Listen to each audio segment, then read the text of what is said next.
khuang choi tha pasal tha bul ranga then kuana ziak tu zowa namte kolen tran tir chuan lalnu chu luka chuan ronda kin parkungi pa tae salu aina tur chu boi pui hun to nia tuk thonai khamain chun zom le mai don nia tianui har chungin aron awla langa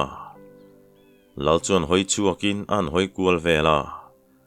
chuta han nui deuh su pa hian okai khuwa kalo hoi hau hleinem le alo eng ut to ni mo ma se hlakhat chuan an lam le lokange tin lalnu en chuan han nui vura lalnu po nui var chungin in chung lama chuan a lut le ta bual rang jing tho chuan anaw chuan soi harin taya tirole kan thang kami va enang miang chun lama lalmuala kan kalve don nia a han ti chuan anaw po chu min nuai chat chungin aron tho chuang ngala ko chualam pan chuan in zui nakin bual rang anaw chuan kau ka kal chet khatliak daya athar min siamang cheo nimina lai nen kanin suala min helo ma se kunga khana ron chana an pahnin ka keu hrepasin le duila chuan ka soi sa hrep theang ma se pukhuang ram kal tur khan miron thela min ho tirani min ti boile ni chuan ka sop hrep tong atinia nia bual ranga chuan nui hakin taite mi nen in ti boi to lo tur o ma se min tireng ani chuan atop kho ka ti let ve chau turani amai ro chu kan ti ve kan ni ro chuan an tlom ma chuan be trang turani chuti rualin ai upazok ten in rol china chuan atong hnem pola tran mia lo tur ehe so varung oke an ti zom ngal zata ton ki machutlan ngal phatin an thangan en kual chu varung pathum le varhit pahni hi an khai hoa ton ki machutlan nalin varung pathum le varhit pahni chu a khai ho lo pa varhit pa chu tuikhur kong anu parek kumu pa ve to tak te chu bual rang chuan han pe kualin ina thlen chuan a thian ten lo thu thap to zakiama chuan a chon ngal chang tai na chu alo tuam bura bual rang te hnu loka sangkai po ron lut vein lai denga chu bual rang pa bula chuan tum nei ran hian awa thua bual rang pa chuan kha zakiam I chon pur la kha anat mel phian mai le ngala engti ti nge mon le tia han zo chu lai denga chuan alo chan ran ani boka arang zet hian ngal chang kha ama chawin chempuin atuk zalania tia chan me klai chuan zakiama chuan room fe hian alo mela lai denga la chu khodang hoidu mia lo hian bual ranga pa en ngar chung chuan athil soi lai chu thul du hau lo mai le ngal bual ranga pa la chuan zakiama mit meng chu muru karin ngoite han soi zelte engtin mo a han tile ngata chuta le lai denga chu a mutu zinga tel ni om tak hian an sa chan tan dan tang chuan a thun phel ang par chuan han soita an soi zo zet zong bual ranga nu le pa po an lo nui dir tlat maya zakiama chuan lai deng a zonga zan he nei soi le ni vai chuan I chak lo khopango zolbu ka kan kim lain I vai lo fun lang huang khopin ka vorang che an ti chuan lai deng ala chuan engemo kan dai ngul beri min zot chia khoi chin nge soi lo tu lai ka hre thiam hleinem ingal chang beidan ka soi ni maya ala ti tak dewa zakiama chuan I lo chana ngai hleinem keima lo min zo ati po chuan engei chan har viu veya I chang hre dew niang ka lo ti maya ati le zet zong an vai nui ta chuta chongku nga chuan hei sangkai pa in sechala pheta fatu hon ha lak sakang u kan ti dewani an ti chuan tho chuak sapin dai lampan chuan an liam ta Zakiam chu lakal bai sai rengin chongku nga chuan Zakiam lawan ho to tlomalak chi poni lo hi kha athi le deuh le nga la bolpu khalawan pan to khai an ti chuan midang te po chuan lo tui ni clearin han trang vio ma se an nor lui ta tlatawang chuan phun nuwa chungin alet le ta tlai laman ruai kil tur chu an phur hle mai an ral nor na liam pui tur ho po lalmual ron thleng pe to hloma kumu palam le no pang ho po phur zet hian lalmual chu aron pan khom thlua an lal chu phur beremoti mai turin mi pui zinga te chuan han tei kual thua ka fatulamin hluan siam zo chuan kil ngal nakin sala chuan chung vum ther thur mai sia no pang ho salawin mom len siak la bolo chuti lain par thiang te thian dun le bual sang te thian ho chu hlui khatan ki la valupa te pani po an hluya chuan ron bet vein valupa te pani chuan hrethiam takin par thiang te thian dun ma chuan sakwa chung le ati tha te chu anan hailiam sak zunga lai denga chuan Shankai ram chu ngun dewa ngai ni hi ke ni saka vengot ai chuan isaka chu tlangin kan pur pui ani e ti pa chuan saru lian zet thi akhel mola zanlama chuan lalmual chu zanlai ar khon hun thleng thak chuan limnui ri le chep cher zailam ri chuan alu khata zanlai ar khon rual chuan trinin nuaman ti thu le an hlim tlan zia chu an soi naka zolbu kai po anin dot zut mai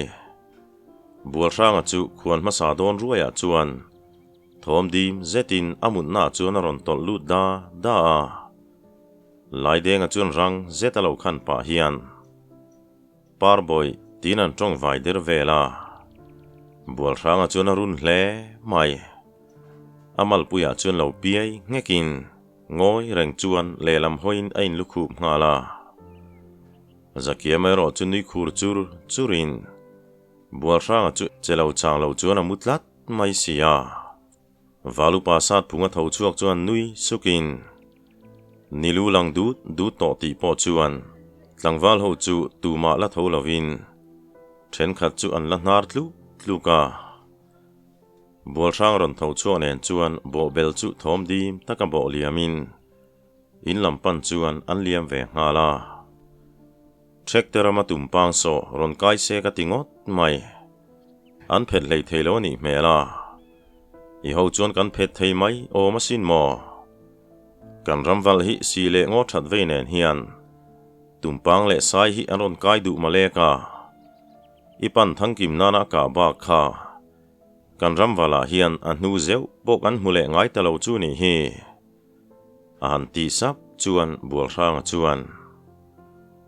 khaya khokhat dai ngul phe hlei thelo chu ke ni te lul hian kan phet thei bik don em ni tina lo chang let ve thunga bual rang te in peng an thlen chuan in thenin amanin an tal chaw deuh boka ramkal le dai wak pon tlem phar mai chun wang laya nu ho her ot heri rat kianga naupang mu hil le reng chal kiu wang te chu thom thriat tur om chun ani deuh bera akha to ka artui zo han dok dolak lau thin te po chu alang sar vio mai nu le nulatam tak chuan pon pui puin an lo buai pui ve nak hloma nula then khat puan bu khong ri dap kianga tlangwal lo nui le hak thin te chu wang pui nom zia hril tu pakhat ani ome naupang in selem chai le pi puai ril tram chotlang bei sei te po khochung lama chuan chai chun chai pain anon rilut naka nu ho la khui pa bu pho veng han aw lau te kumbi tam to ho an la hlu ma changa lo phun nia te chu khochung thom om chun chu ani deuh bera van lai zola mu van lai dir le ngar chin chu bual sang chuan han tin wangin ton ki ma chuan kau ka dunia kap thlange nge ro tin apuan vendom chuan alo thir ve dawa bual sang an silai han me pu dot chuan chu mu van lai po chu oron vir thlanok noka ton ki ma chu tlan ngal vatin atla chiang lutuk thir deng ko ta tladonin ka ria tin atlan chho ngal chawa muam da zet nuwa chon ron le tin kau alian te mai nia ka va char don chuan alo lanunga anung chunga lo hon ka tum te reng nen atal vaka a thi dai lom ka ui zia mai chu ka khoi cha ka sin le aron ti thabor bora bual sang chuan iwa huai vele kha alian hle mai taka ngoite uluk deuina vun kan lipanga kan tar don nia tin nui sang chung chuan alo chona ton ki ma chuan abula ron thlen chuan chotlang kan kenglok teang karil tram to lutu tin in chung lama chuan atlan lu ta in chung avalu chuan apa chuan anu mui thalo chu alo siam nuapa bual sang amu van lai ka chu lo mel zau pa hian taya chung pui nu zon huna chuan mel tharingot thi mel hlek suang che an ti chuan nu ber chu ron ter at maya oi o thing phur bi ching deuh mai midang inan phur puyem tiang te kha taya ron ni ve reng suang che abak chu ka soilo mai teang lo ti ve zau pa chuan anui zui ka chuta ton ki ma chuan chotlang lek lar pa hian sialinu chu kha kan tlan na sale tu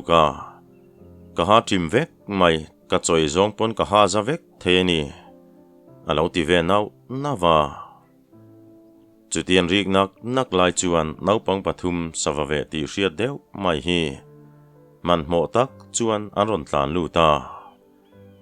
chuta anjinga pakhat chuan kapu zakeu thilmol monga khan nula pakhat hnung khirin mi pangai nan kalpuya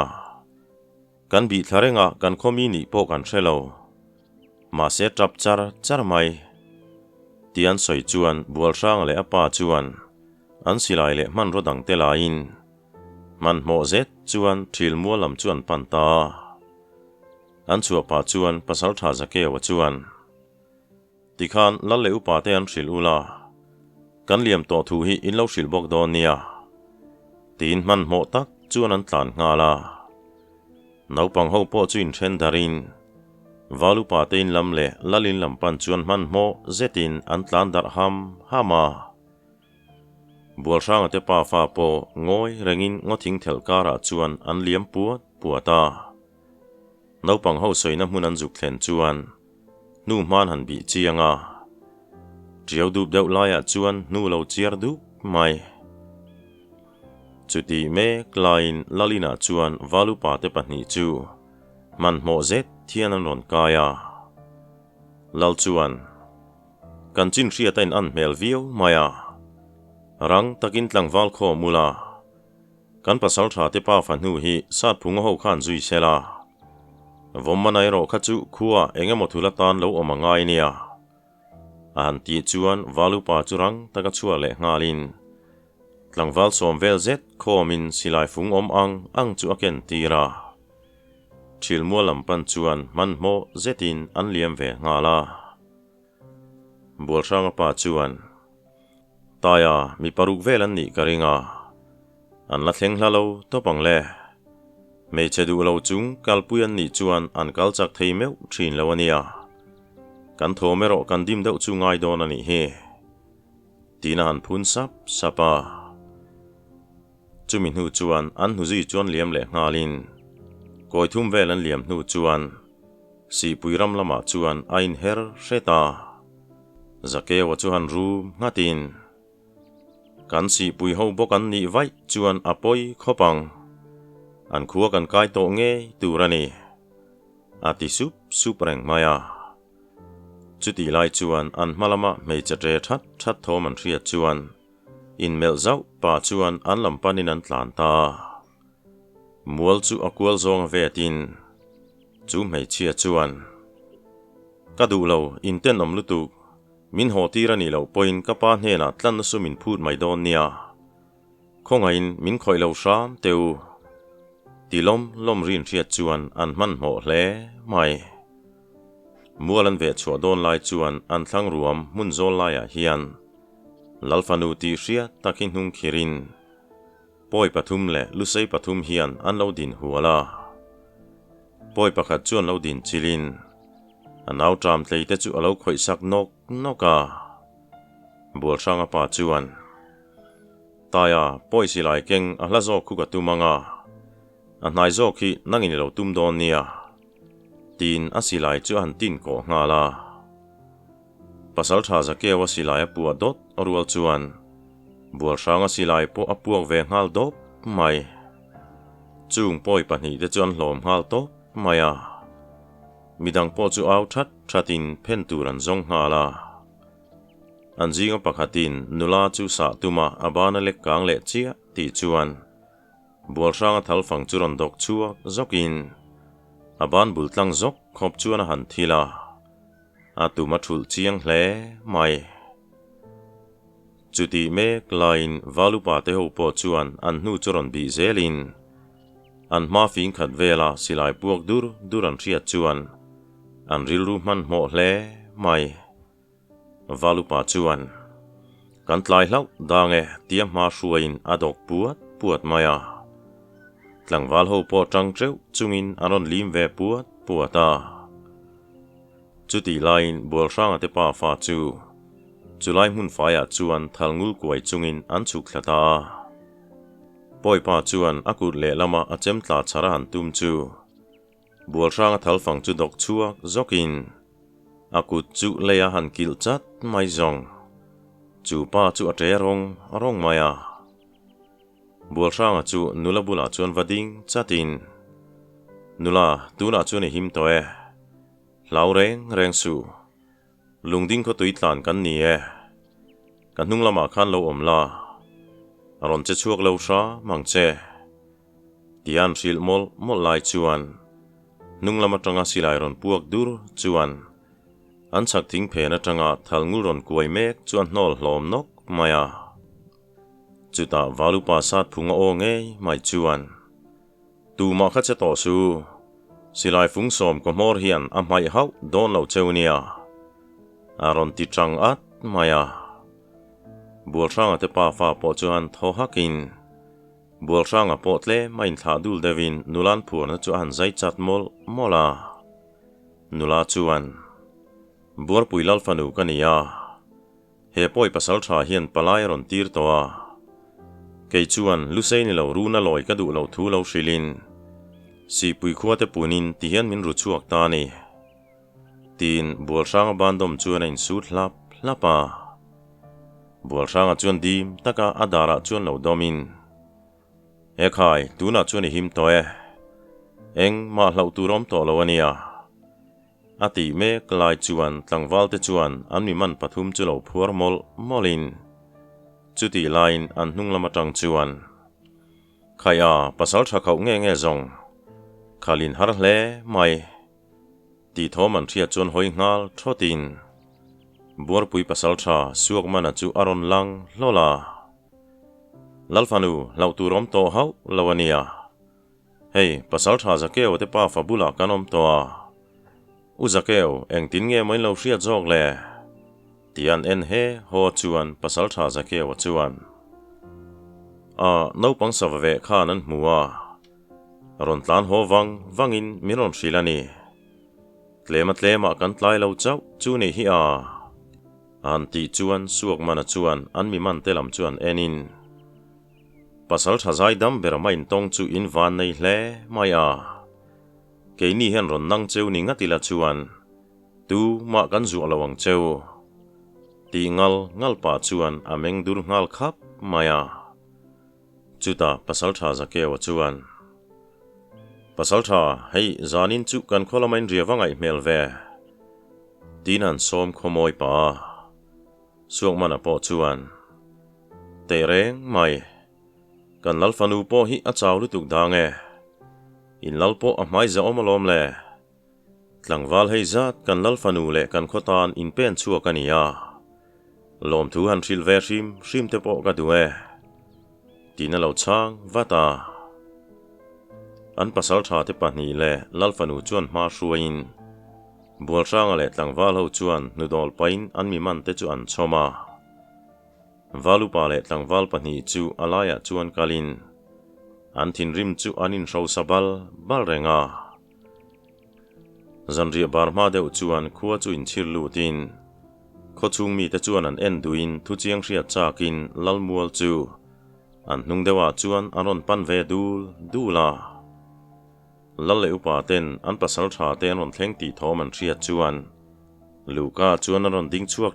trak boka lalin poile lu sei tlangwal an phur be ba ka pasal thabula lalfanu ti hria takan mu chuan makti mel zet thian alo en hau maya an tlangwal te nilo tlangwal dang ron tel nual bok nen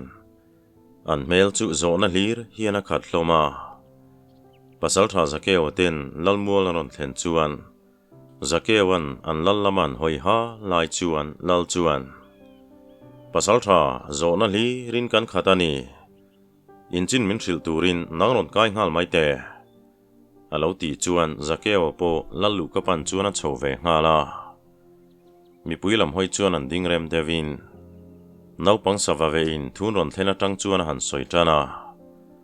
chumi hnu chuan an chin chu kim chang taka han soin an valu pa te chulo thleng tlai hret se chuan a tuema zok chuan zing von zolam an pan mai thei thu te an soi pa buar pui pasal tha le tlangwal te chu in mel hria tir bokin an mi man te chu thu chiang an la zo bik lo thu le lal le upa te kuta an da thu a soi ngala a soi zo chuan mualama chuan chuk thlale thawin lal chuan zanina kan mi man te chung thu rel sak turin valu pa le pasal tha te ba ka kan khual pasal tha te kha kim takin kaina ron loyang cheu kan mi tang te kha rip chunga tlangwal pathum vel khan loin ven chok ula lal fanuero kha chu kaina hian omro se valu pa ten midang kha chu thlenin tur lo ruam han sakula hei zanria ki la hun to mai dona tuna chu ni tin phot mai tengu an ti chuan mi pui pon tin dar sanga lalnu tenu fa chuan buar pui lal fanu chu zukai vatin pasal tha suak mana chu bual ranga te chuan an som ho thunga tlangwal dang hawero chu valu pa ten sem ngai lovin mi puilam chuan chan lo hlau ni om tak hian an lo kai rang zo vek to maya an valu pa te po han nui sukin manin lampanin an liam ve ngala lenglen ara khuan al nu chuan upa ho le valu pa ba ka pasal tha te chu lalin lampan chuan an liam dia hloma an kai kim hnu chuan lal chuan hei kan bei sei mia lovin hetiang din huna hian kan ding chu ni tareng maya keini unau khuwa chuan leido kan nei ti hian kan chiang viau to ni kan ma hun chu a buai tanak mai kan leido te ba ka poiral ma chon theireng kan ni ti chu soi ngai lovin kan hre theu o me kan pasal tha le valu pa te khan engen ngai dan engtin nge kanom zel don ti han soi ula chu kan soi ho le don nia an ti chuan zakewa chunga an mit chu a fu thup maya zakewa chuan o han thian kharin ke ka ngai dana chuan heng kan mitang te khuwa hi kain an lalte hrilila an lalte hriat puina ron kai an niam ti kan hriat hmasaka ngai ni an mani po hi zo chiangila a thang heng he ome an ti char chuan lal chuan valu pa sat phunga han mel zau pa chuan sat phung nang valu pa mong zanga kan mitang te kha han hruai lu to khai an ti chuan valu pa po rang taka chuang ngalin kar lova an mitang te nen chuan aron lu ta lalma chuan an thing thrit tir thapin lal chuan ka thu soi hi ngun takin lo ngai thlang cheu in lalte thu hmuwa he thil hi tin niam tian zo khol chuan an ni chuan ngoi rengin chuat dap chuan bi kar maya lal chuan han zot non lein ma sen langoi thap mai chuta bual ranga chu tho tharin banglai muzuk fei chu han pot dok zoka si puitlang wal pakhat ke pha chuan an chun tlang zok mai zong chu tlang wal chu ate ring hle mai bual ranga la chuan ngoi rengin a chun phei tang hak ngau maya lal ho chuan ngoi rengin an lo en thap ringot mai ni chuta bual ranga chu an ma chuan an thun hiamin kan lal meu hi nangni chan du lo chi ni lo chuan tia thovin banglai milulak chem chu an pot dok lea in lulak ngot chu in tana nuam lutuk dona chu wangin in ngal re khi ka zumanga in kholam panin zanin la hian in chuang ngal turani kan lal enga ma ngai lo chu enga ma ka ngai bik lo kan khuwa zan khat lek ria po kan phal hek lo tia amilulak cheman vilik zet zong tlangwal pakhat hlau lutuk chuan zuna che ngal thot maya bual ranga chuan kan lal zo na khain chang don nge kati tur chu kein kati don tian zo le chuan tlangwal pakhat chu okhur hlok tong chuakin min zuala engkim ka soi vekang aron ti chuan bual ranga chuan khati mai tur khani tin thut mun chu rem le ngala lal chu lo nui sukin si puitlang walam chuan hoya ani chuan mel zak chung chuan lo changin kan lal le poi lal ten in thurwala heng thil hi an rem ti nain pasal thanu pui tur hi kan ru chuwa kanga an nin khuwa hi min nor pui thung don ani an ti chuan lal chu ngoi wangin tonga tum lai tak chuan an jinga poi pa chuan nang lu sei doi zeblu tu kha ilu kala don khopani aron ti chuan lal thin rim chu tho lutin bual ranga chem chuan lak saka khonge keimani lu chu kan la zo kange ti pa chuan a chem ken chu han vai pop maiale chu poi pa lu chu uai no phian sirlama chuan a tluwa atal khur ngal char mai valu pa te chuan ruang chu rang taka pona the chuakin tlangwal ho hne na chuan a thian te lu nen khan salama khai turin la ula aruang kha chu marloi khama khan in the liam mai don nia ti pa chuan aron lut le ngala chuta lal chuan room ngat pa hian buar pui pasal tha chu an ena pasal tha silai phung ni hi nangnin hon ula keini chuan phung som chuang zet kan kola aron chet ma kan chet angai don ani hi tikhan ro pui lo varel ve ula keinin kan lo rel bokanga naktip nak thaya chin kan on ngai chang le don nia zadeng ho le thanglu ho la hian kan laka phokhat anin trom tlat mai bok sia chuta chapa poi ho an la om le zel bok nen an tlangwal te hi ni som ma an ron tlan lo ni chuan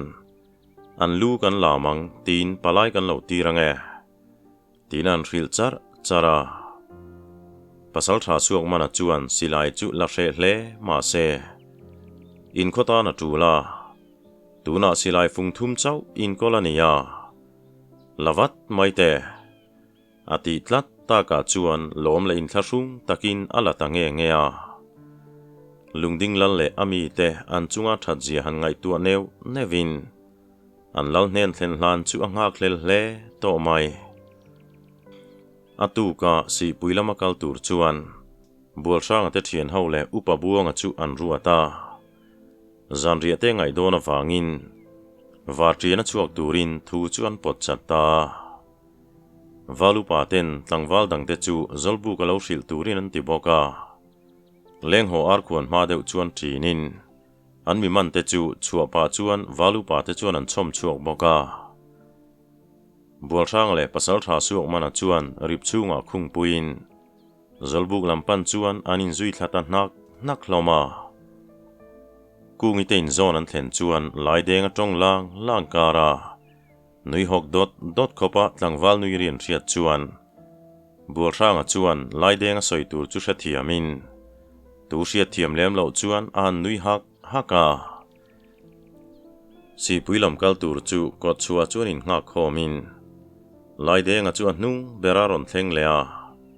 ma se in thlahung chuang hau lo hian aron ti ngal zata bual ranga le upa buanga chuan hma hruain muang marin anin chir chuak ta upa buanga po chuan engkim tok thean ni tin hriain milulak chem chu aron taivon ve tra ta zakia mai ro chu a hliam aladam that lo wangin kal lo turan ti chu alunga oi lo hle maya a thian te la chuan an ngai thun han soi vele zau thin boka bual ranga chuan an chak lama sawathok ri phat chu hriain a thal ngul chu han lavata konga tang chuan han peng zavin muam da potling lawa chuan varit chal zet khai hian aron let lea upa buanga chuan hlim hmel zet hian oho pasal than hung zui man hi a omen ti cho kania tina lo ri hluta bual ranga chuan kan hma luite a khuan ei kan rel mai don nia tuya thain kulai khu amun po nuama tin kal chuan siam le ta luiten thlen chuan rangkai le chongku nga chuan thingfom pain maulian deuh an zong pa lai de ngai ro chuan zai rut chungin varit mul chu potpa nuap thunga bual sa ngai ro chuan lungdung chu zo chawin ther lo kan bei se nge tin silai nen chuan a kal ve thunga rangkai ten ron thena chon hem so tan ti chuan an chak lama silai puak dot chu hriain upa buanga chuan khaya aka fu ningat mai tin phur mel zet chuan alo nui vara dain hai tak ngial poka thlen lo na reita tuna chuan kan tha po thum zota ni e kho chunga han tal tlot mai zong nin chang hi tamma se han wak chuak chi kan ni to si lova ati me klai chuan bual ranga chu saki chalpu hian aron chuka upa buanga po lo min alo phul hlut mai oho saki chek thiang kak mai ka hop lo na po areita e tina phur mel hle mai chongkunga chon lo hlan thla sak vatin tihian varit cha kan ur chungin sa hi chan sokila a hringin kan phur mai niang chu miram wal chunga chome han zon hi ain thla nom viau thina ma se hei kan holam thleng min dai don ani hi kan zan riana hmuna kan ur to mayang chu lo ti supin eng thil nge kan ton don kan hresi lova eng kim kan in pu cha lo ka ngai ni tin bual ranga chuan alo chang ve thunga ole khati chin kha hemi thena tan chuan lo du tok le photila akha mom lo thin khop mai